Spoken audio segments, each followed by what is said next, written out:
Noche de miércoles, una vez más alegre de poder compartir con ustedes un rato de la palabra de Dios. Saludo a algunas personas que nos han escrito acá en el en vivo, a Mauricio López, a Mabel Carolina, a Lich, la señorita Lich, Alex, a los Gabotes, a Jenny Rendón, los saludamos, a el viejo Mike, a Pilar Fajardo, muy bonito el carro, Mari Montealegre, Luisa Fernanda, Diana Arboleda, hay varias personas que enviaron saludos. Wilson Neira, el maíz más maíz de todos. Ángela Solano, hola, ¿cómo estás? David Montoya, Ana Luisa Posada, y bueno, hasta ahí dejo los saludos. Bueno, yo antes de iniciar quiero que me acompañen en una pequeña oración y dígale usted ya con sus propias palabras al Señor: yo quiero hoy aprender algo de tu palabra.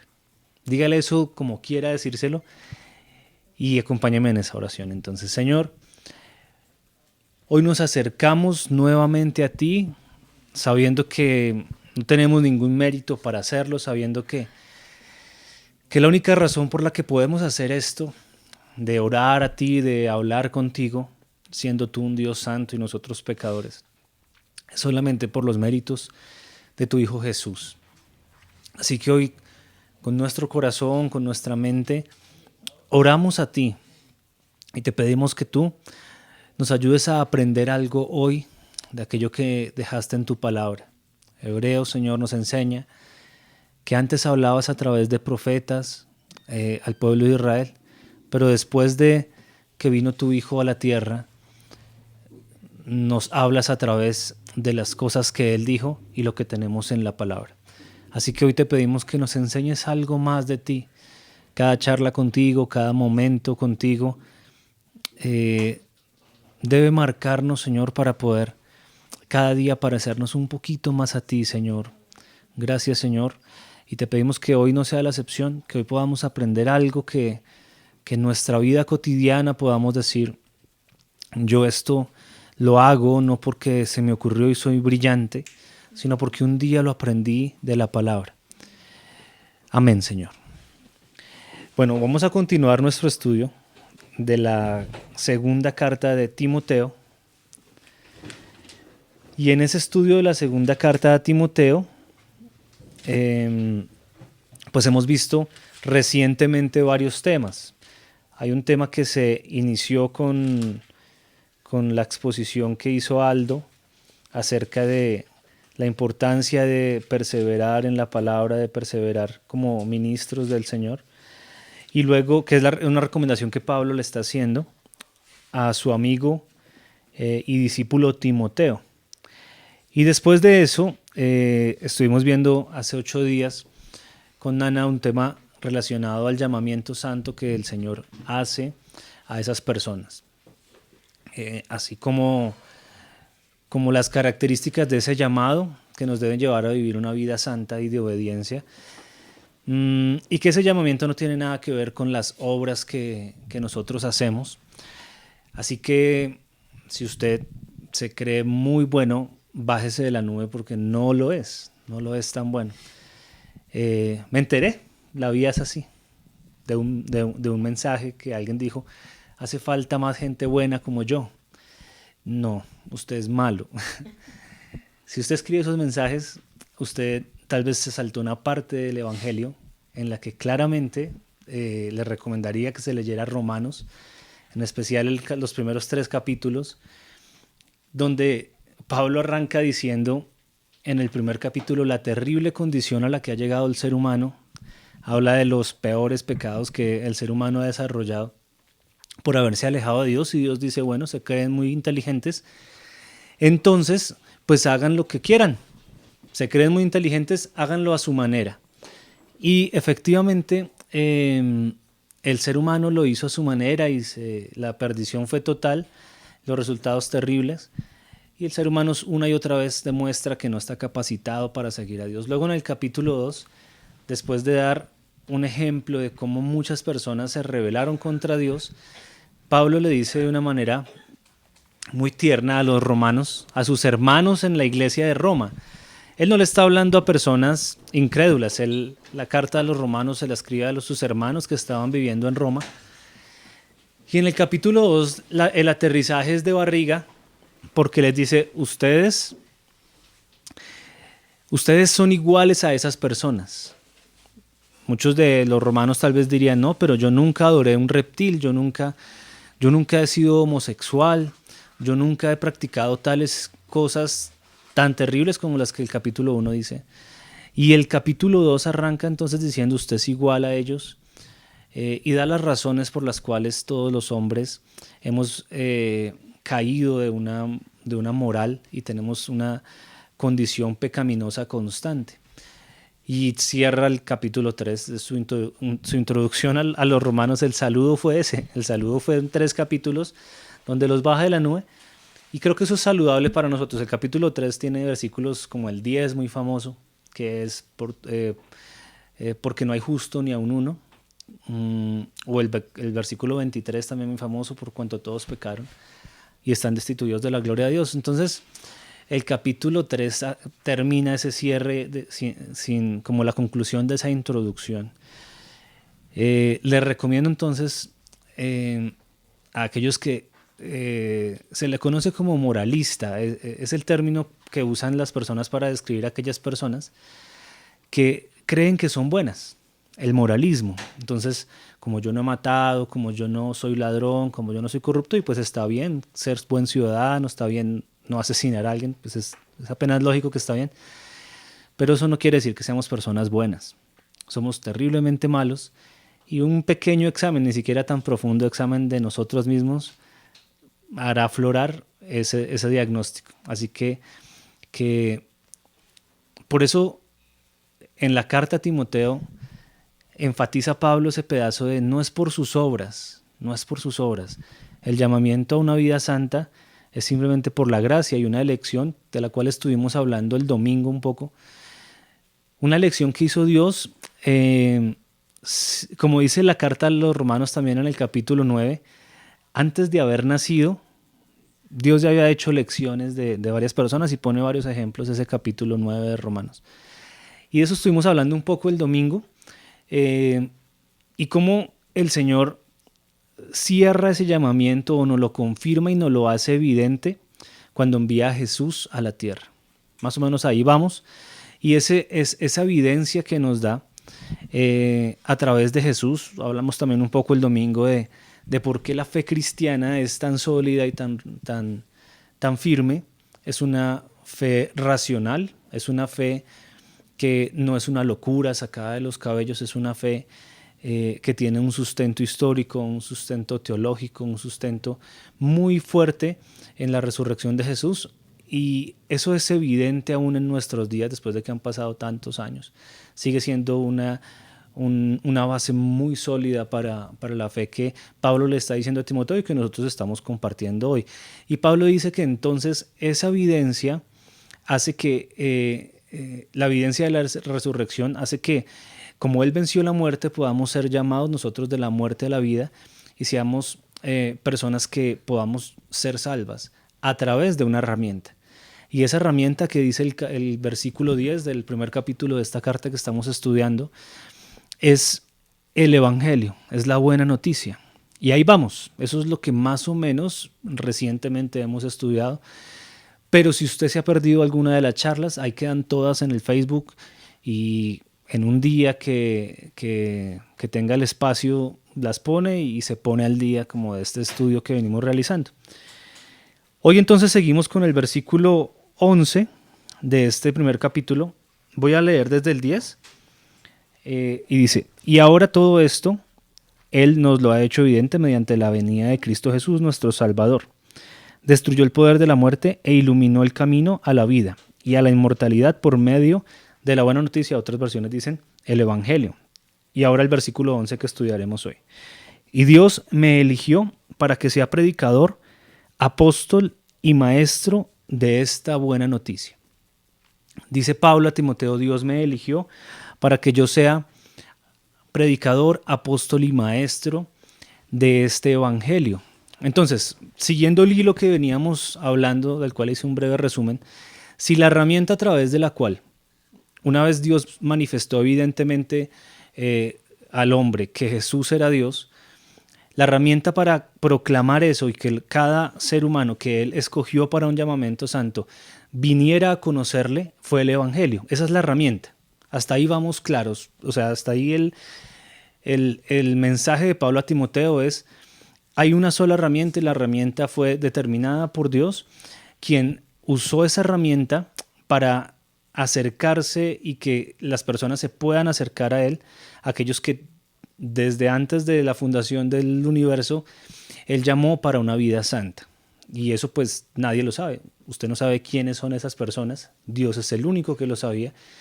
Así que la herramienta del Evangelio es muy bonita porque como no se sabe quién es esa persona, estamos en la obligación de proclamarla a todos. Porque si no se le proclama a todos, uno dice, ¿qué tal que preciso ese que yo no le dije acerca de la buena noticia, ese sea uno de mis hermanos que está perdido? ¿Qué tal que ese preciso? Porque las apariencias engañan. Muchas veces uno, cuando salimos a evangelizar, yo trato de ser consciente, pero a veces se me olvida, de evitar los prejuicios. Y tengo que hacer un ejercicio mental, a mí me pasa, de decir, voy a predicar al que el Señor quiera que le predique, porque al ojo, nuestro ojo engaña. Entonces, uno ve una persona con un aspecto recatado, con un aspecto como de nobleza y demás, y uno dice, este es el flecho para predicarle, porque se me va a convertir desde una. Y uno ve de pronto, buena tierra, dijeron, y uno ve de pronto por allá un man como casposo, como con una pinta extravagante, o una barba larga y mochila. Uno dice, no, este es de esos fijo que cuestionan todo. Uno dice, entonces claro, en la predicación, quienes predicamos, y me refiero no solo desde una tarima, un púlpito, sino quienes compartimos el evangelio a los que están al lado, o sea, a todos los creyentes, tendemos a caer en prejuicios. Y esos prejuicios hacen que restringamos el mensaje del evangelio a un montón de personas que tal vez son. A mí me ha pasado que hay personas con las que yo digo, no, pero con este man yo he hablado y este es una pesadilla. Este realmente es una persona que yo digo, ni para qué lo intento, ¿sí? Ni para qué intento decirle. Pero el Señor me hace caer en cuenta de eso. Y yo digo, y es que los ejemplos que tenemos en la Biblia, ¿cuáles son? O a lo largo de la historia de la iglesia. Los ejemplos de la Biblia, pues Pablo, de quien estamos hablando hoy, es el máximo ejemplar de una persona que era asesino de cristianos. Y yo conozco personas que, bueno, no comparten la palabra, pero ninguno de ellos ha querido matarme por ser cristiano. Ninguno de ellos. Y aún así yo he reparado en ocasiones para acercarles a ellos la buena noticia. Entonces he tenido que reaccionar y decir, no, un momento. La buena noticia es para todos y yo no sé si esta pesadilla que está al lado mío va a ser uno de esas personas que Dios llamó con llamamiento santo. Y pues a lo largo de la historia, esto se ha comprobado. Ahora, no quiere decir que ahora solo le prediquemos a los extravagantes, no. A todos hay que predicarles, a todos. Entonces, en ese mecanismo del evangelismo, en ese mecanismo en el mecanismo de la buena noticia, que es el único medio para traerle salvación a una persona o para que aquella persona que ha sido llamada pueda conocer a aquel que la llamó. Pablo se presenta en el capítulo 11, dice, de esa herramienta del evangelio, yo soy apóstol, yo he sido elegido, Dios me eligió para que sea predicador, apóstol y maestro de esa herramienta. Entonces Pablo se ubica como una pieza de un engranaje que es como una máquina. Y las máquinas necesitan de todas sus piezas para funcionar, no solamente las máquinas mecánicas como Aldo y el carro que está desbaratando allá afuera, sino todas las partes, desde la célula. Entonces hay los organismos celulares, unicelulares, necesitan un montón de cosas que usted y yo hicimos con gelatina, con plastilina, con un montón de cosas en el colegio. Si no lo hizo, lo pasaron, le ayudaron para que pasara ciencias naturales. Y las células entonces también son mecanismos, nuestro cuerpo está lleno de mecanismos y todos los mecanismos necesitan de una serie de piezas para funcionar. Esta herramienta que es el Evangelio no es la excepción. El Evangelio es una buena noticia y la predicación de él es ese engranaje que necesitamos desarrollar en la Iglesia de Cristo.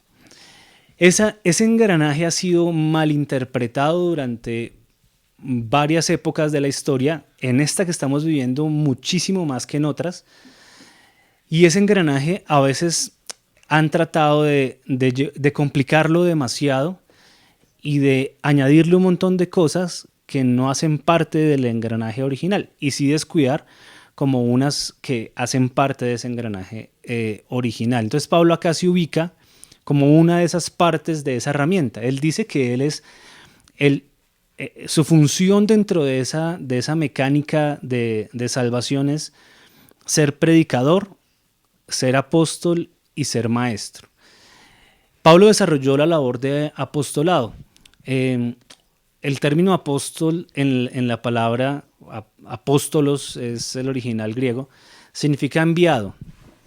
Y pues en un término, en un espectro muy amplio de la palabra, pues todos somos apóstolos en algún momento. Cada vez que somos enviados a predicarle a una persona, a compartir el mensaje con alguien, pues somos apóstolos del griego. Pero específicamente hubo un grupo cerrado de personas, específicamente 13 personas, 14 si contamos a Matías, que fueron designados como apóstoles en el sentido no general que acabo de decir, sino en el sentido que habla Efesios capítulo 2, donde dice que la iglesia debe ser edificada sobre el fundamento de los apóstoles y de los profetas, siendo la piedra angular Jesucristo. Entonces, el Evangelio no solamente nos dice el mensaje que debemos llevar, que espero que todos acá hayamos escuchado alguna vez, y si no, como dije el domingo, si usted no sabe de qué estamos hablando cuando decimos Evangelio, de qué es que usted se está salvando, por qué es que usted se está salvando, y por qué era necesario que Cristo muriera para que usted pudiera tener perdón de sus pecados, si se arrepiente, claro está. Si usted no entiende eso, por favor búsquenos, si está por streaming, pues con un mensaje. Si tiene la oportunidad de verse con nosotros, pregúntenos, porque a veces uno dice, las personas no entienden mucho el Evangelio y de pronto por la pena de preguntar dicen, no, pues dirán que yo ya llevo 4 años viniendo a la iglesia y hasta ahora preguntando eso. No le dé miedo preguntar, porque más terrible que eso es que hayan hermanos que se pierdan en las narices de todos simplemente porque un día les dio pena preguntar. Entonces pregunte si usted no entiende qué es el Evangelio a estas alturas del estudio de Timoteo que estamos haciendo. Y el Evangelio no solamente dice el mensaje de la buena noticia, sino que ese Evangelio determina las reglas para que esa maquinaria funcione y determina incluso los puestos y lugares de autoridad y todo lo necesario para que todo funcionara correctamente. Entonces Pablo está ubicándose él como en sus roles, pero creo que eso nos da pie para que no solo hablemos de los roles de Pablo, sino de los roles en general de la iglesia. Los roles que el Señor ha determinado van a hacer que la iglesia sea saludable y por lo tanto esa iglesia saludable pueda llevar un mensaje de manera más eficaz de esa buena noticia. Entonces apóstolos, como venía diciendo, era un grupo cerrado de personas que básicamente, de acuerdo a lo que cité de Efesios, sentaron las bases de la doctrina cristiana. Entonces, si tuviéramos que hacer como un diagrama de autoridad de la iglesia, pues la autoridad suprema es Cristo. Lo dice por todos los lados la Escritura. Dice que nosotros, lo usa incluso con analogías como que la iglesia es el cuerpo, pero Cristo es la cabeza. Cristo es la piedra angular y la piedra angular hay posiblemente dos explicaciones de lo de la piedra angular. Y ambas tienen que ver con la construcción y era la piedra más importante de una construcción. Algunas veces eran la piedra que ponían en los cimientos y a otros le llamaban piedra angular a la piedra central de los arcos de piedra que hacían. Entonces Cristo es la autoridad suprema de la iglesia. Y como autoridad suprema, él mismo escogió a 13 personas, o 14 si incluimos a Matías. Pobre Matías, siempre hay que hacer la aclaración, ¿no? Que determinarían la doctrina que la iglesia neotestamentaria debería seguir. Entonces, Efesios capítulo 4, versículo 11, habla de cuatro dones. Algunos conocen ese versículo como 5 ministerios. A mí me lo enseñaron así hace muchos años. Es que hay 5 ministerios. Y si uno lee, pues el versículo no habla de ministerios, habla de dones. Y son 4, no son 5. A saber, apóstol, profeta, evangelista y pastor maestro. Pastor y maestro, si usted ve ahí dos is, que si usted sabe español básico, entiende que pastor y maestro es uno solo. Entonces esos 4 dones que el Señor desarrolló, 2 de esos 4 tenían una labor muy específica en el primer siglo, que era establecer esos fundamentos de los que ya hablé. Esos fundamentos son la doctrina y las cartas que hoy estamos estudiando. Así que después de ellos nadie podría proclamar, así como Pablo le dijo a Timoteo, he sido designado o elegido por Dios como apóstol. Sin embargo, usted y yo hemos escuchado muchos que hoy en día dicen es que yo soy apóstol. Y yo sé que si a usted le ha pasado, usted de pronto habrá dicho, ¿por qué apóstol? Y la explicación más común en las esferas religiosas evangélicas al menos es que él abrió ya varias iglesias y le dan como esa acción de que una persona fue y predicó en un lugar y luego se fue a otro y estableció una segunda iglesia. Como ya hay más de una iglesia, entonces dicen, esa es la explicación que da. Eso realmente la Biblia no lo dice por ningún lado. La Biblia no dice que el apóstol es el que ha designado iglesias y que a esa persona que funda iglesias en varios lados se le debe llamar apóstol. Tal vez hacen la aproximación a lo que vivió Pablo, pero eso Pablo no lo vivió como un apóstol, eso lo vivió en su rol, que es otro rol de los que dice acá, como predicador. Como evangelista, él sí fundó varias iglesias, como misionero, si quieren llamarlo, pero no como apóstol. La labor del apóstol era específica. En Apocalipsis hay una visión de la Nueva Jerusalén y dice que hay 12 puertas y cada una de ellas tiene el nombre de uno de los 12 apóstoles. Dice Pablo también que él fue llamado como a un abortivo y fue el último, el más pequeño, el último de los apóstoles, pero hoy en día vemos entonces muchos que se confunden por eso que acabo de decir. Y claro, la connotación de la palabra apóstol hace que estos personajes, que algunos por ignorancia, otros por abuso, se ponen ese título de apóstoles y la connotación es que yo soy como Pablo, yo soy como Pedro, por favor deme la importancia que merezco, lléveme la maleta, cárgueme la Biblia, tráigame agua de cierta marca específica. Entonces, yo no digo marcas, pero bueno, pero son casos de la vida real. Y entonces, claro, eso genera como un circo alrededor de algo tan valioso como era el ministerio apostólico. O sea, realmente desprestigian con ese tipo de apostolado moderno algo que era realmente fundamental para la historia de la iglesia, y era que se establecieran unos cimientos muy sólidos, porque ahí para arriba lo que tocaba era construir. Los cimientos de una edificación se hacen una sola vez.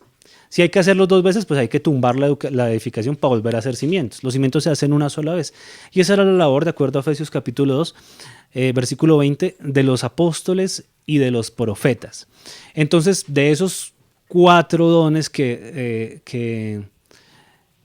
dice Efesios 4 capítulo 4, versículo 11, hay 2 que al menos ya pasaron. Hay una aclaración que hemos hecho ya en tertulias y en predicaciones acerca del don de profecía, que es un asunto que puede seguir vigente, pero una manera de revelación nueva o de nueva doctrina, de ninguna manera.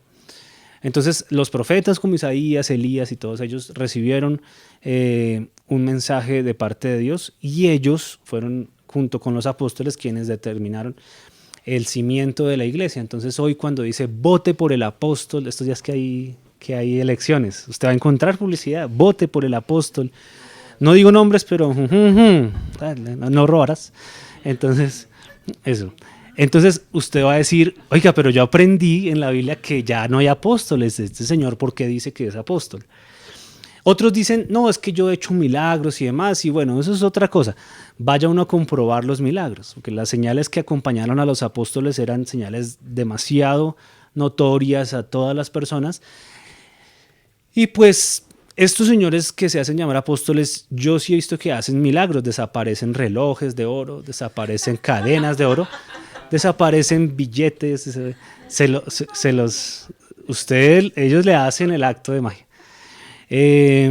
Y bueno, detrás de todo eso que hoy sucede, es bueno que la iglesia, para que siga siendo saludable y siga siendo esa maquinaria que realmente va por aquellos que han sido escogidos por el Señor, necesitamos desintoxicarnos de esas cosas y volver al evangelio original. El evangelio original dice, los apóstoles eran esos manes que hicieron, y no hay que tener problema con eso, no hay que tener ese delirio de ser protagonistas. Si nos tocó otro rol, pues otro rol vamos a tener, no hay problema. El Señor dijo, cada persona cada miembro del cuerpo es importante. Cada miembro del cuerpo es importante y seremos designados para otra cosa. De esos 4, entonces quedan 2 que sí siguen vigentes, que es el evangelista, que sí es el que va predicando, sí es el que va estableciendo iglesias, el que va formando grupos de creyentes por varios lugares. Todos los misioneros tienen que tener de una u otra manera ese don. Y los pastores maestros, que son los encargados de enseñar a las personas de una congregación local la palabra y evitar que estén en el error y que sus vidas cada día sigan avanzando. Entonces, en ese panorama, no solo esos 4 son los que dice Efesios, sino que hay otra serie de roles que también la Biblia nos enseña. Hay también ancianos, por ejemplo.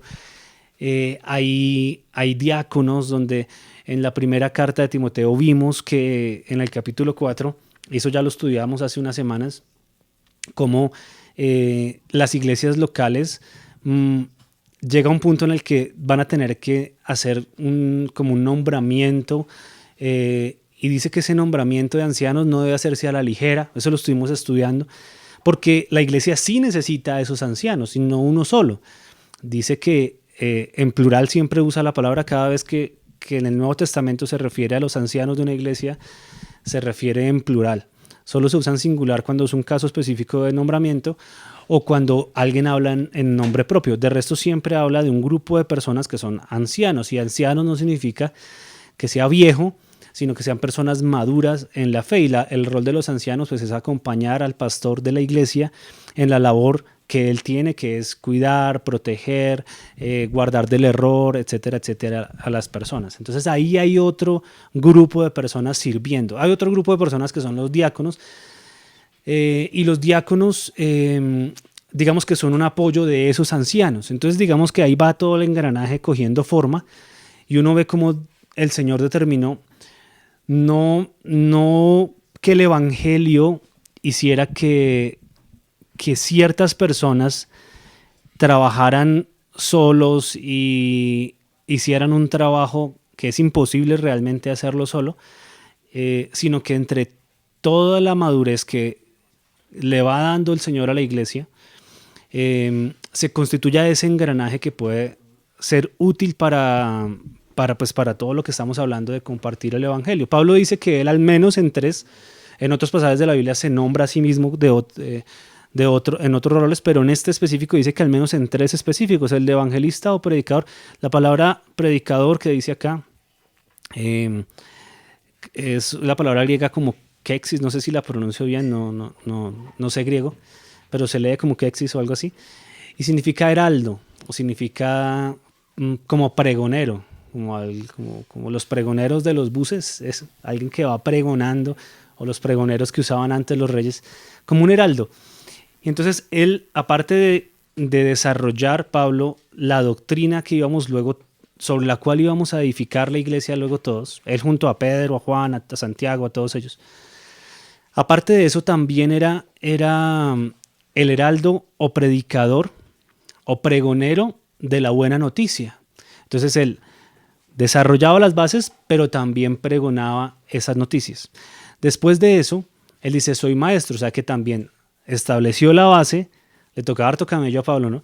Luego pregonaba la vuelta y luego tenía que encargarse de pastorear y enseñar a las personas que se convertían y que fortalecían y que formaban un grupo, y él tenía que ir a fortalecerlas, a enseñarles, a formar ancianos, a formar diáconos, a formar un montón de cosas. Entonces, todos, absolutamente todos en la obra del Señor, Pablo digamos que le tocó un volteo duro, pero todos los demás tenemos que encontrar esa manera en la que el Señor de una u otra forma nos va a usar para el servicio de la iglesia. En la iglesia no hay nadie inútil. En la iglesia no hay nadie que diga, no, pero es que como yo no sé predicar así, pararme y hablarle a la gente, entonces yo pues no sirvo. No. La iglesia necesita construir, o no construir, seguir las instrucciones que ya están dichas para que esto empiece a funcionar. Y entonces el objetivo de todo esto finalmente es, como unos versículos atrás lo vimos, que esa sea la herramienta a través de la cual aquellos que han sido escogidos para llevar una vida santa conozcan a Cristo. Entonces, la iglesia necesita que cada creyente empiece a ubicarse de alguna u otra manera. Si no, se vuelve como un parásito, ¿sí? Como algo que toca limpiar, no sirve en el engranaje.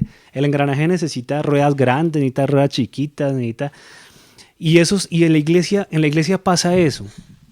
Entonces, cuando hablo de que cada persona debe ubicarse en algún, no en alguna actividad eclesial, y voy a hacer esa aclaración, porque las actividades eclesiales las pueden desarrollar incluso personas que no son cristianas. Si necesitáramos un cantante, porque Dios no nos hubiera dado las voces tan bonitas como la de Ruca, como la de Jess, podríamos contratar un cantante. Si necesitáramos un ingeniero, porque el Señor nos regaló a Johnny, podríamos contratar un ingeniero. De hecho, muchas iglesias contratan sus ingenieros y no son ni cristianos. Si San Andrés se enferma y no hay otra persona que cuide la puerta, la iglesia podría decir, bueno, vamos a pagar un vigilante que cuide los carros, que cuide la puerta. ¿No? Bueno, Balazo está diciendo allá que él se pone... Balazo. Claro. Entonces digamos que no me refiero con hacer parte de la obra, pertenecer a una actividad eclesial, tocar un instrumento, ser ujier, qué sé yo. Todo eso hace parte del servicio de la iglesia, sí, eso hace parte del servicio de la iglesia, pero todo eso es apenas como una excusa para que cada uno de nosotros pueda seguir proclamándole el evangelio a sus hermanos y a otros también. Entonces el que se para en la puerta, lo que lo diferencia del vigilante contratado es que yo he visto a San Andrés que pasa alguien y dicen bienvenido,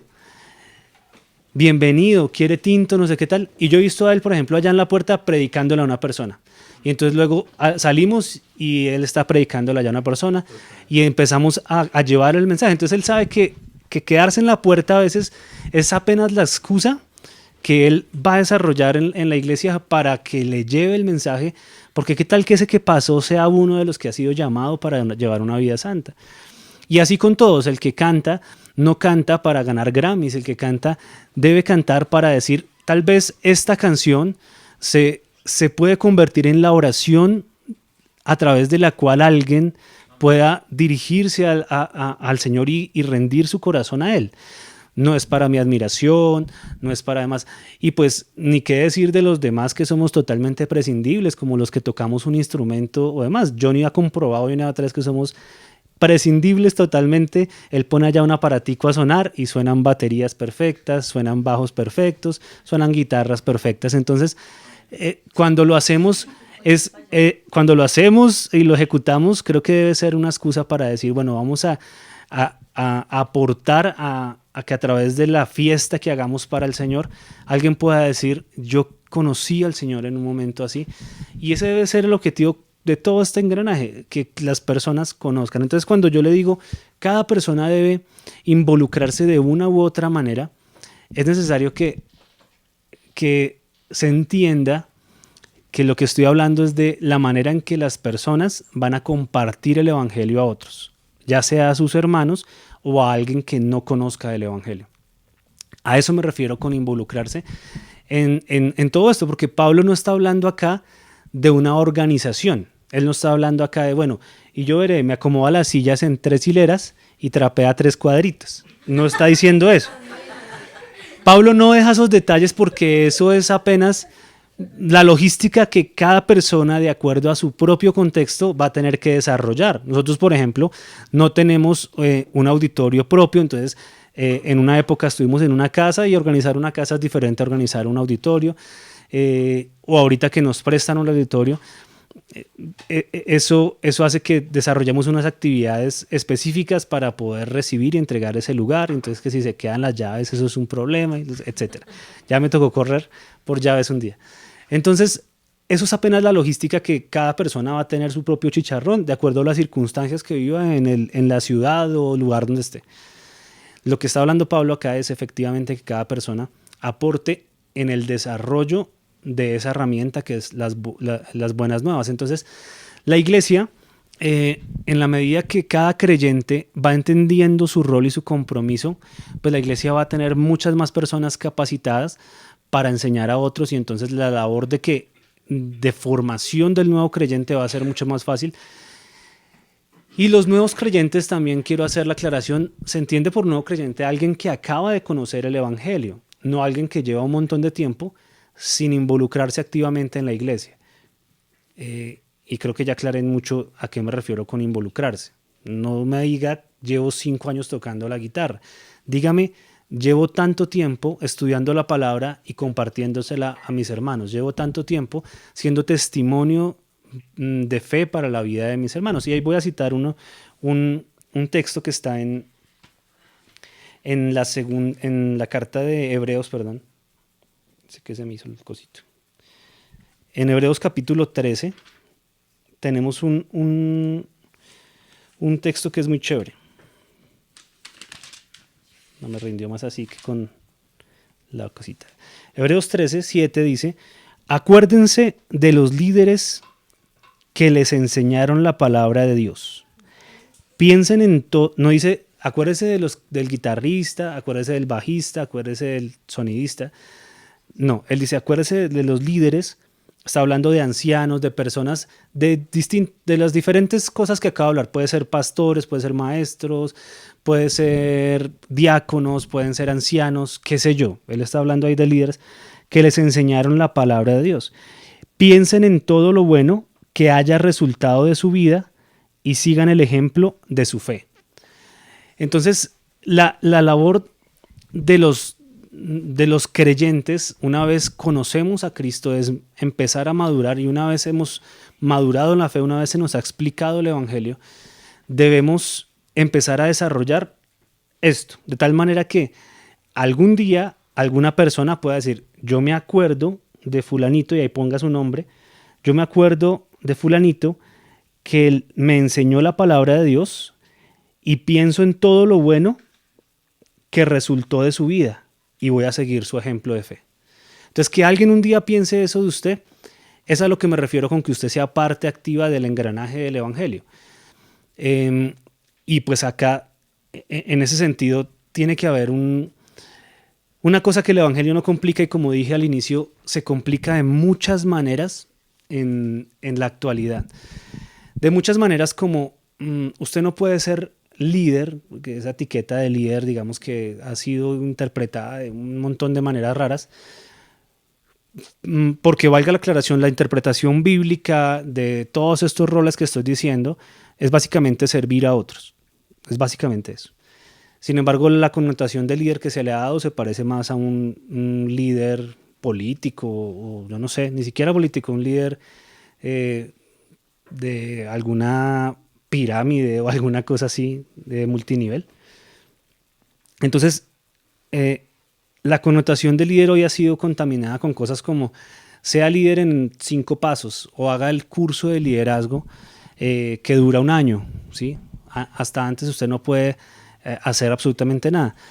Y como dije hace un rato, el evangelio requiere de que cada persona esté involucrada en la tarea de llevar el evangelio a otros. Si usted no es el que coge el micrófono y habla, sí puede ser el que está mirando quién está distraído y decirle buenas noches, ¿cómo está? ¿Cómo le ha ido? Y empezar a hablar con él. Empezar a comentarle acerca de Cristo a partir de lo que Cristo ha hecho en su propia vida. Si usted no es el que tiene el micrófono o es el que está involucrado como en la producción del evento, usted puede no solamente ser un asistente. ¿Sí sabían que usted podía ser más que un asistente a la iglesia? ¿Sí sabía que puede hacer algo más que conectarse por Facebook los miércoles y los domingos o sentarse en la silla? Le informo, le desayuno. Usted puede hacer mucho más que eso. Porque eso que está haciendo es apenas la labor de alguien que quiere conocer la palabra, alguien que está interesado en el mensaje del evangelio, pero alguien que realmente ha sido tocado y traspasado por ese mensaje, quiere es devorarse el evangelio y decir yo quiero conocer más y esto lo tiene que saber mi familia, esto lo tiene que saber mis amigos, esto lo tiene que saber todo el mundo. Entonces que de su vida finalmente alguien pueda decir esto que dice Hebreos capítulo 13, y no que la gente diga, ay, sí, eres líder para una iglesia, pero eso por acá, ese ni saluda cuando llega. Entonces, el título de líder, entiéndalo como alguien que ha servido a sus hermanos, alguien que realmente ha sido útil en la formación de la palabra en la vida de sus hermanos y que los ha guardado del error, porque estamos llenos de errores. Yo necesito que alguien me diga, Saulo se está equivocando en esto, y que me guarde del error. Entonces yo voy a recordar a esa persona, como dice la palabra acá en Hebreos, como alguien que me enseñó la palabra de Dios y que yo digo, y esa persona, eso que enseñaba resultó en todo esto muy bueno, y voy a imitar su fe en ese sentido. Y voy a remitirme también a la carta de Tesalonicenses. La primera carta de Tesalonicenses, el versículo 12, dice, amados hermanos, primera de Tesalonicenses capítulo 5, versículos 12 y 13. Amados hermanos, honren a sus líderes en la obra del Señor. Ellos trabajan arduamente entre ustedes y les dan orientación espiritual. Ténganles mucho respeto y de todo corazón demuéstrenles amor por la obra que realizan y vivan en paz unos con otros. Ahí, como parte de las instrucciones que el Señor nos deja en el Evangelio, está también el valorar el hecho de que una persona esté desarrollando de alguna manera alguna actividad de las que les estoy hablando, que ayuden a guardar del error, a proteger, etcétera, a sus hermanos. Y acá, digamos que a veces pasa lo contrario, a veces en vez de honra, estamos como predispuestos a la crítica. Estamos predispuestos a decir, pero es que en esta iglesia, o pero es que ese fulanito, no me gusta esto, no me gusta lo otro.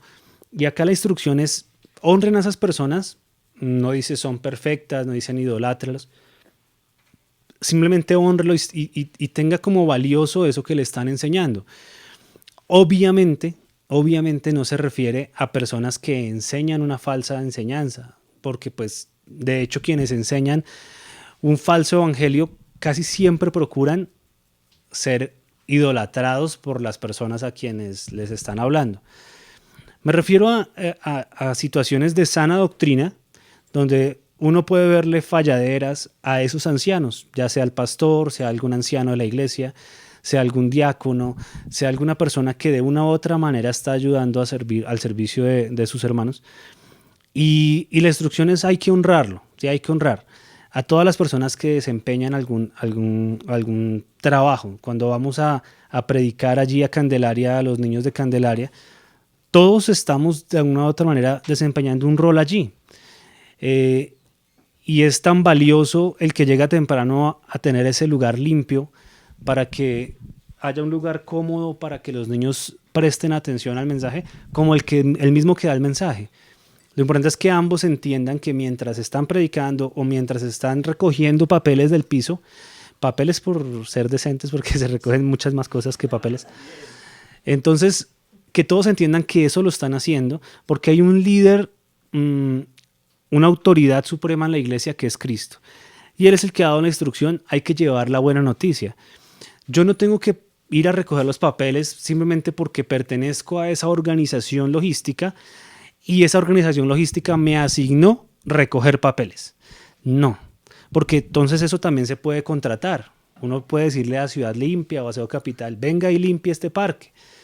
Sino que realmente cuando lo hacemos es entendiendo que a través de esa acción yo intencionalmente estoy preparando el escenario para que alguien conozca de Jesús. Si esa no es la actitud, pues entonces no está desarrollando realmente un llamado dentro de la iglesia. Entonces a todas esas personas hay que honrarlas. ¿Y cómo se honran? ¿Pedimos ayuda, patrocinio del gobierno para honrarlas? No, entre nosotros mismos, entre la iglesia de Cristo, debemos honrar a esas personas. Y el Señor dice que nos ha llamado a tener paz, ¿no? Acá dice, vivan en paz unos con otros. El versículo 13 dice, ténganles mucho respeto y de todo corazón demuéstrenles amor por la obra que realizan. Así que creo que eso nos hace falta porque a veces estamos más predispuestos a la crítica. A veces es más fácil para nosotros decir, ay, es que a mí me gustaba, voy a poner el ejemplo de Bresca, a mí me gustaba Bresca por tal y tal cosa, ay, pero eso ya no es así. O yo al principio llegué porque me parecía chévere esto y lo otro, pero ahora no está tan chévere.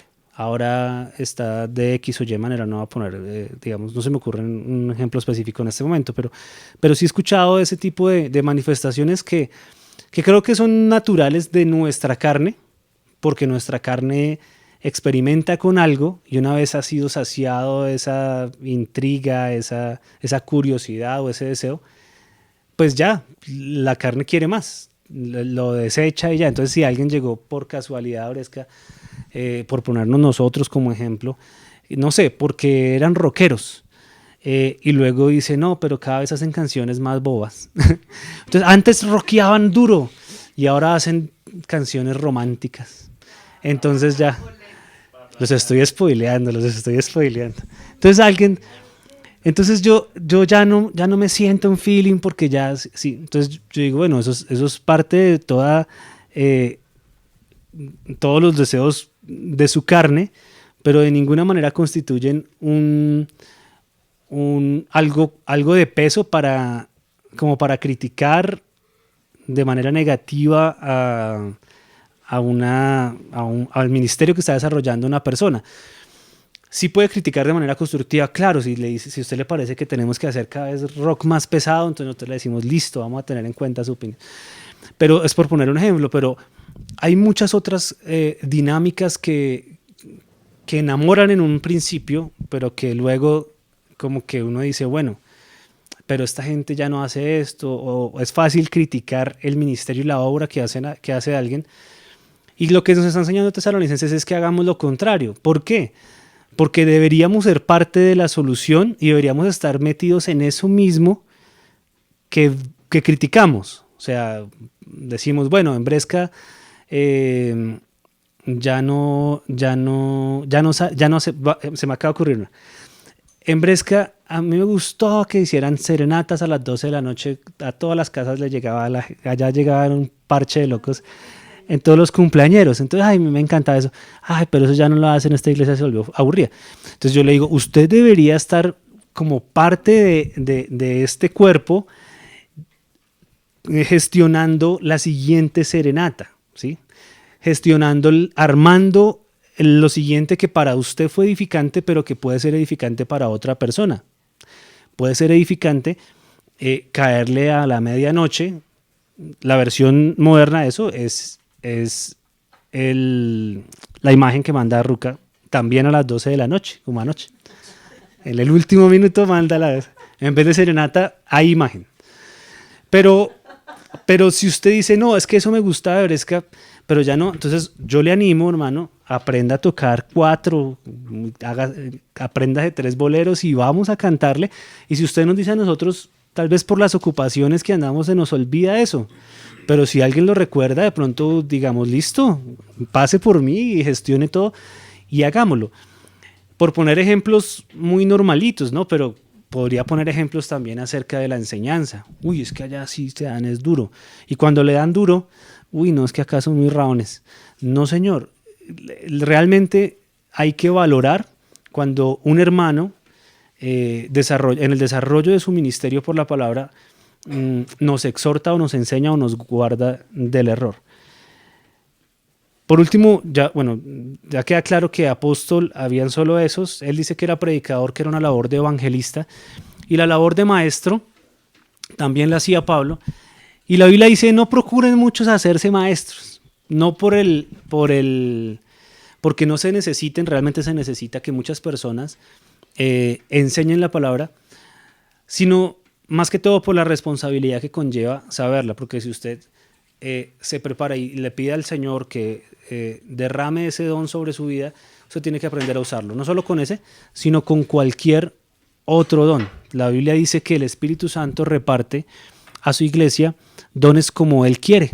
Entonces a usted le tocó el que el Espíritu Santo le asignó. Entonces no sienta celos, no sienta envidia. La persona que tiene un don diferente no es ni más ni menos que usted. Lo importante es que usted entienda que el don que le ha sido entregado a usted es la herramienta que Dios le ha dado para que a través de ese don, de esa capacidad que le ha dado a usted, usted pueda hacer seguir creciendo el evangelio, haciendo que el evangelio llegue a otros. Recuerden que ese es el objetivo y por eso Pablo acá está recalcando su labor como para que Timoteo diga, bueno, Pablo es predicador, Pablo es apóstol y maestro, a mí me tocó ser pastor de Éfeso, qué sé yo, y a veces me tocará ser diácono de la Odisea, por ponerles un ejemplo, ¿no? Eso no lo dice la Biblia, pero por poner un ejemplo, es la manera en que la iglesia funciona.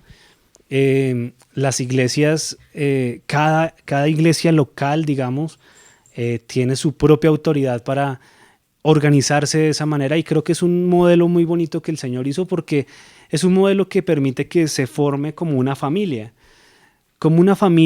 en donde todos son importantes, donde todos necesitan buscar la manera de proteger al más débil, al que acaba de llegar.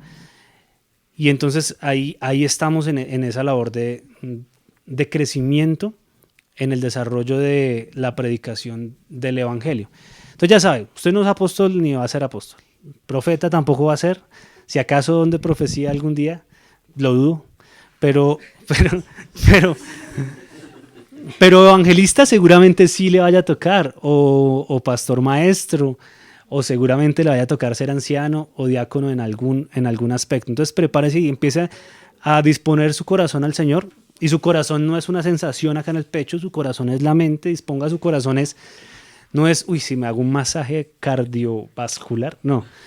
Disponga su corazón quite las barreras que tiene en su mente que le impiden estar abierto a la posibilidad que Dios le entregue algo nuevo. Entonces, disponga su corazón a que Dios le hable. Y eso es lo que, para cerrar, Pablo le está transmitiendo a Timoteo para que él haga lo mismo con la iglesia.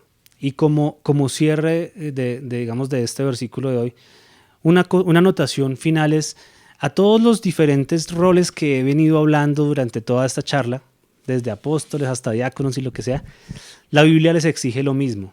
La Biblia les exige una vida de testimonio, una vida de santidad. Una vida, usted ve que usted lee en Timoteo y en Tito, que son las cartas pastorales, los requisitos para el obispado y los requisitos para el diaconado, y son iguales. Usted dice, cuando al obispo le dicen que sea marido de una sola mujer, el diácono me imagino que diría, uy, o sea que yo puedo tener dos. No, también luego dice que sea marido de una sola mujer, que no se ha dado al vino, y luego al diácono que no se ha dado al vino, que no se ha dado a la ira, entonces a todos las personas y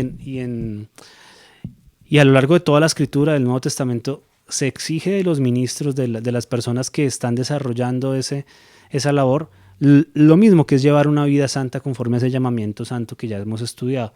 Así que no solamente esté abierto en sus pensamientos, disponga sus pensamientos para que el Señor le hable acerca de cómo usted va a ser parte de ese engranaje, sino que también empiece a ser digno de ese engranaje. Empiece a decir, yo tengo que llevar una vida de santidad, no importa si algún día voy a coger el micrófono o no importa si a mí me va a tocar toda la vida servir a otros en alguna actividad de la iglesia. Lo importante es que yo sé que la vida de santidad va a hacer que otra persona un día, como dice Hebreos capítulo 13 que lo leí, pueda imitar mi fe.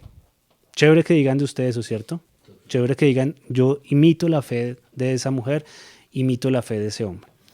Así que oremos al Señor y pidámosle que seamos ese tipo de referentes en la iglesia, porque hoy en día carecemos. La iglesia está sumergida en un montón de esquemas religiosos que han apartado a la iglesia de lo que realmente debe hacer, que es compartir el evangelio a otros. Amado Jesús, yo te doy gracias por tu palabra. Hoy te damos gracias por ser la cabeza de la iglesia, porque si no sería un caos, Señor. Aunque hoy vemos, Señor, la iglesia pasando por adormecimientos, por confusiones, por caos en algunos lugares, sabemos que si tú estás a la cabeza, Señor, esto va a salir bien, Señor.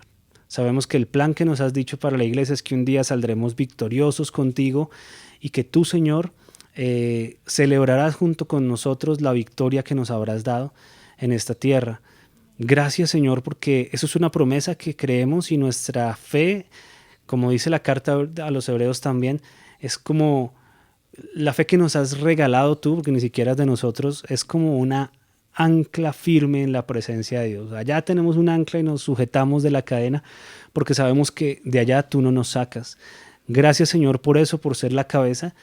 Y te pedimos que a lo largo de nuestra vida, Señor, acá en la tierra, podamos desarrollar de una u otra manera, Señor, las capacidades de servir a otros en la edificación de su fe, que podamos servir a otros edificándolos para que sean alejados del error, Señor, que nos podamos edificar unos a otros, como dice la Escritura, guardándonos, Señor, a través de una sola cosa que es el Evangelio. Acláranos el Evangelio, Señor. Si tenemos dudas, Señor, porque yo sé que todas las tenemos, Señor, en algún momento, acerca de algún tema, por favor, danos sabiduría, porque tu palabra dice que si alguien se cree escaso de sabiduría, pídasela al Señor, a quien da abundantemente sin negársela a nadie.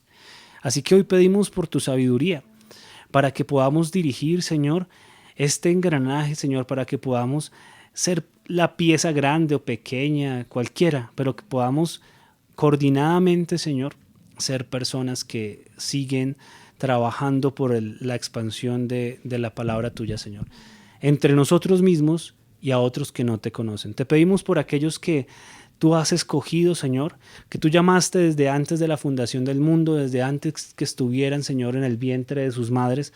Tú ya sabías, Señor, de ellos y tú ya los habías llamado. Te pedimos por ellos, Señor, y te pedimos que nos lleves, Señor, a los lugares donde ellos están. Que seamos nosotros, Señor, el instrumento útil a través del cual esas personas puedan encontrarse contigo, Señor. No sabemos a cuántos haya que predicarle para encontrar a uno de esos, Señor, pero te pedimos que nos hagas sabios, que nos hagas sagaces, que nos hagas inteligentes para poder llegar de maneras más efectivas, Señor, a aquellos, Señor, que te necesitan. Nuestra mente piensa, Señor, que hay que predicarle a 1 millón de personas para encontrar a unos pocos. Eso es lo que nuestra mente planea, Señor, porque hasta ahí nos da. Pero tal vez tú nos pongas a predicarle a pocos y esos sean todos los que tú quieres escoger. Te pedimos que nuestro trabajo, Señor, como personas que predican el Evangelio, nunca, Señor, lo valoremos por las cifras humanas, Señor, que a los hombres nos gusta manejar tanto, Señor, porque nos permiten competir contra otros, porque nos permiten compararnos contra otros y nos encanta, Señor, la competencia y el orgullo y la vanagloria de los logros, Señor. Pero te pedimos que esto que es tan santo, Señor, tú nos guardes de evaluarlo con una simple cifra, Señor, y que nos hagas efectivos, Señor, porque lo que importa no es la cifra, ni cuántos llegaron a nuestros eventos, ni a cuántos pudimos hablarle, sino que lo importante es ¿A cuántos de nuestros hermanos que tú llamaste desde antes de la fundación del mundo pudimos encontrar, Señor? Queremos ser herramientas útiles, Señor, que no simplemente, Señor, sigamos como dando golpes al viento, Señor, sino que podamos ser personas que seamos una gran herramienta para ti, Señor. Así como lo fue Pablo, Señor, a quien entregaste varios roles de esta máquina, Señor, de este mecanismo, de este organismo, te pedimos que a nosotros también nos uses de esas maneras, Señor, como lo hiciste con Pablo, Timoteo, con todos ellos, Señor, porque sabemos que es la forma en la que esas personas van a poder llegar a ti. Te damos muchas gracias, Señor. Te pedimos que ninguno de nuestros hermanos se nos pierda en las narices, Señor. Si alguno de ellos está ya reuniéndose con nosotros, te pedimos que nos hagas ver, Señor, aquella estrategia que necesitan para entregarse definitivamente a ti, Señor. Si alguien tal vez nos visita un par de veces, si alguien tal vez apenas si se reúne y tú lo has tenido, Señor, como un escogido tuyo, te pedimos que tú nos ayudes, Señor, a edificar a ese hermano hasta que él pueda reconocerte a ti como el Señor de su vida, Señor. Gracias te damos por este tiempo. Te pido que tú bendigas, Señor, a aquellos que se han conectado, que están escuchando este streaming. Y que bendiga, Señor, a cada persona que hoy ha dispuesto su tiempo y su vida, sus minutos de vida para venir hasta acá, Señor, a desarrollar esta producción para poder compartir más de tu palabra, Señor. Gracias por la oportunidad que nos diste hoy de vivir, de esta semana, y te pedimos que durante esta semana, Señor, podamos seguir reflexionando de todo esto que hemos aprendido, de lo que aprendimos hoy, pero también de lo que hemos aprendido en los últimos meses, y que eso se vuelva carne en nuestra vida y que podamos en el cotidiano, Señor, ser personas que no solamente profesan tu palabra, sino que la viven, y que seamos ejemplos de fe, como dice Hebreos 13, Señor. Te doy muchas gracias en el nombre de tu Hijo Jesús. Amén y amén. Amigos, no se les olviden las reuniones habituales. Mañana es día de chicas, mañana jueves. El viernes es la tertulia. Ambas cosas por Zoom. Ahí, si usted no está en el grupo de WhatsApp o no tiene acceso a esos links que mandamos para ese tipo de reuniones, por favor escríbanos por interno y se lo hacemos llegar. Entonces las chicas mañana, el viernes la tertulia. Yo creo que el viernes estaremos cerrando el estudio del Sermón del Monte con la última parte de Mateo capítulo 7 para que lo vaya chequeando. El sábado no se olvide que estamos haciendo la labor evangelística en Candelaria. No lo vamos a nombrar apóstol si usted vaya 3 sábados, no, bájese de la nube, pero sí va a ser un buen evangelista si va muchos sábados. Entonces vaya el sábado si usted tiene el deseo de ir, no solamente diga voy a caer el sábado, sino inscríbase por favor, porque necesitamos asignar distintos roles para la producción de esa actividad que tiene como objetivo llevar el evangelio a estos niños. Entonces, escríbase con Andrés, creo que es, con Andrés Grisales, para que él tenga el dato de, esta persona quiere servir el día sábado. Y saque el tiempo de verdad para hacerlo, El día domingo, pues nos vemos allí en el auditorio que muy amablemente nuestros hermanos de anunciadores nos prestan, allá en la carrera 10ª, con calle 24 Sur. ¿23? Entre 23 y 24, porque es sur. Entonces, en la carrera 10ª, entre calle 23 y calle 24 Sur, allá está el auditorio, a las 3 de la tarde los esperamos. El día lunes hay lunes de sobredosis para que se conecte a orar con sus hermanos, para que si tiene alguna petición por la cual quiere que oremos, usted ahí la pueda expresar. Y el martes es la reunión de hombres a las 9:30 de la noche, para que esté pendiente también. Esa también es por Zoom, al igual que el lunes. Entonces todos esos enlaces, sí se da cuenta que todos los días hay alguna cosa para que usted diga voy a prepararme para desarrollar de una manera mejor ese ministerio que el Señor me ha puesto. Entonces, invitados todos y pues ahí nos vemos. Los guacharacos son los niños adolescentes desde los 12 hasta los 18, más o menos ahí. Si tiene 19 creo que lo dejan. Y entonces Se reúnen los guacharacos los días martes, pero en la tarde a las 5 de la tarde. Muy bien. Y ya eso es todo, amigos. Oren por nosotros, oren por sus amigos y listo. Chao.